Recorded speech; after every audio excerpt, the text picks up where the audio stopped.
अस्सलाम वालेकुम दोस्तों, रमज़ान मुबारक में खाने पीने के लिए वीडियो जो है ना वो बहुत ज़रूरी है कि थोड़ा सा हम खाने के ऊपर बात करें कि कैसा खाना चाहिए, कितना खाना चाहिए और किस तरह खाना चाहिए।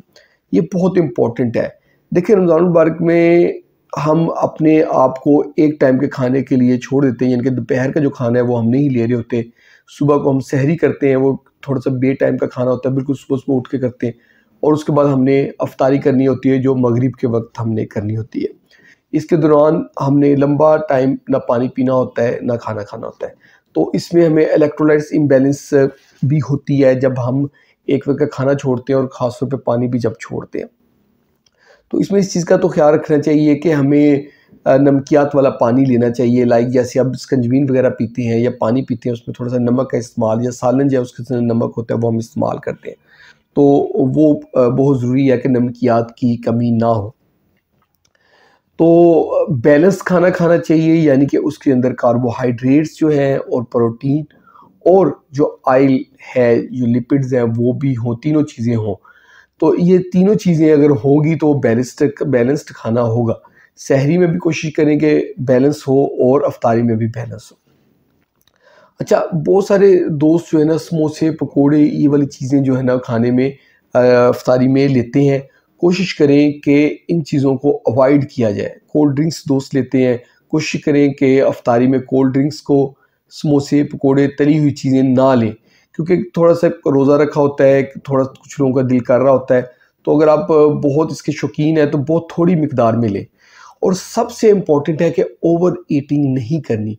जब देखिए, जब ऐसे होता है कि एकदम खाना नहीं खाया होता ना, जब खाना खाने लगते हैं फिर लोग खाते जाते हैं, तो वो काम नहीं करना।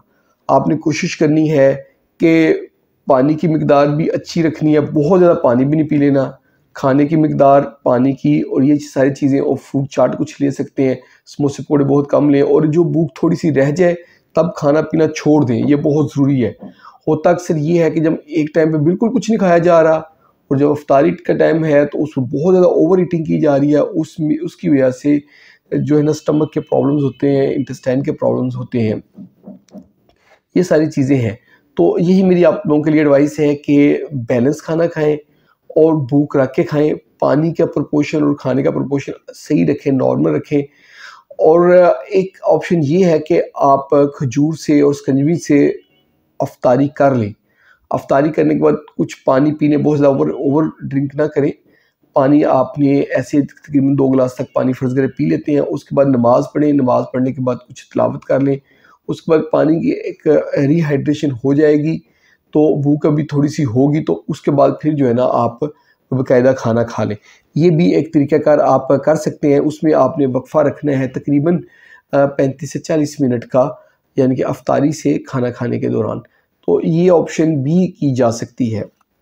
और सहरी में भी आपने ऐसे करना है कि कोशिश करें कि जब सुबह सहरी करनी, सहरी से पहले आप जो एक्सरसाइज़ है वो कर लें।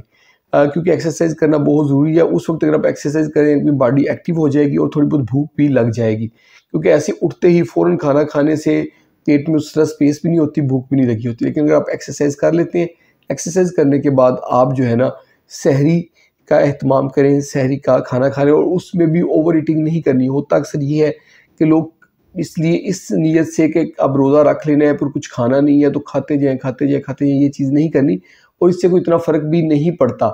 जो भूख लगनी होती है, बॉडी की रिक्वायरमेंट होती है, वो उतनी ही रहती है, वो अपने टाइम पे भूख उतनी लग जानी होती है। बहुत ज़्यादा ओवर ईटिंग करने से या थोड़ी-सी भूख रख के खाने से कोई इतना ख़ास फ़र्क नहीं पड़ता। बस ये है कि जब थोड़ी-सी भूख रह जाए उस वक़्त आप छोड़ दें और अच्छी तरह ब्रश कर लें, क्योंकि उसके बाद आपने काफ़ी लंबे अरसे तक खाना नहीं खाना होता, और ब्रश करने से ये है कि मुँह में टेस्ट आ जाता है, और टेस्ट समटाइम हलक से नीचे जाता है, तो उसमें रोज़े में खलल पैदा हो सकता है। तो ये थी आज की हमारी वीडियो कि रोज़े की हालत में या रमज़ान मुबारक में खाना खाने की किस तरह की रूटीन होनी चाहिए। होप आप लोगों को वीडियो पसंद आई होगी। अगर वीडियो पसंद आई तो इसको लाइक कर दें और इसको शेयर करें अपने दोस्तों के साथ जो अपनी सेहत का ख्याल रखते हैं, और हमारे चैनल को जल्दी से सब्सक्राइब कर दें ताकि आपको हेल्थ से रिलेटेड अच्छी-अच्छी वीडियोज़ मिलती रहें। बहुत-बहुत शुक्रिया।